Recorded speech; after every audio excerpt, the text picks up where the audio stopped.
La ville de Cotonou s'illustre comme un modèle de propreté en Afrique de l'Ouest depuis peu. Afin de préserver cette position et les résultats obtenus lors du concours Cotonou Ville Propre, l'ONG Bénin Ville Propre, en collaboration avec la mairie de Cotonou et la société de gestion des déchets de la salubrité, a lancé une initiative de nettoyage dans le 4e arrondissement de Cotonou, plus précisément à la corniche d'Akpakpa Dodome. Nous avons voulu continuer, pérenniser le projet de nettoyage et d'accompagner les arrondissements pour qu'on puisse maintenir nos espaces propres et de continuer toujours à dire à la population que quand c'est propre, on peut faire les affaires, quand les endroits sont propres, et ça nous permet de mieux investir et notre pays a déjà un grand pas avancé. On s'est dit qu'il fallait qu'on sensibilise la population, qu'on leur dise d'avoir de bons comportements, qu'ils continuent toujours de maintenir les espaces propres parce qu'on vient de finir le concours. C'est une activité qui va être pérennisée. On va essayer de voir si c'est chaque 2 samedis ou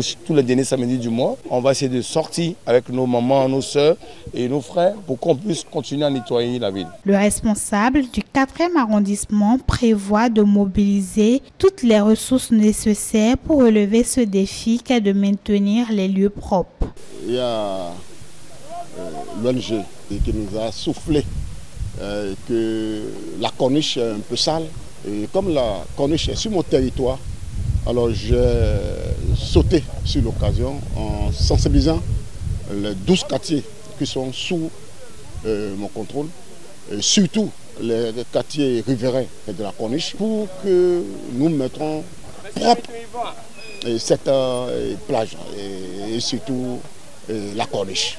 J'ai essayé de sensibiliser les pêcheurs qu'après avoir fait tout ça, que je n'aimerais pas qu'ils salissent encore les lieux. C'est-à-dire que quand nous allons finir, je vais appeler leur patron, leur président pour leur dire voilà, nous vous remettons ce site-là en main et nous allons passer de temps en temps pour voir si effectivement vous les avez tenus propres.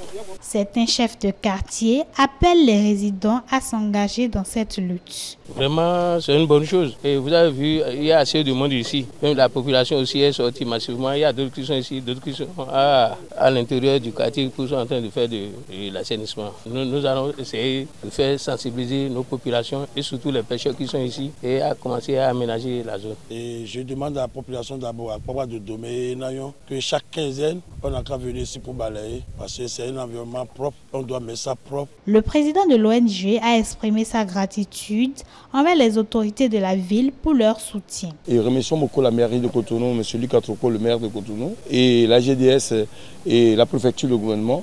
Et nous pensons que la population est déjà consciente. Nous devons aussi nous-mêmes les appuyer aussi pour qu'ils puissent aussi continuer à maintenir les espaces propres. Vous voyez comment les mamans sont sorties, vous voyez comment les soeurs, tout le monde s'est mis avec le balai, moi-même aussi.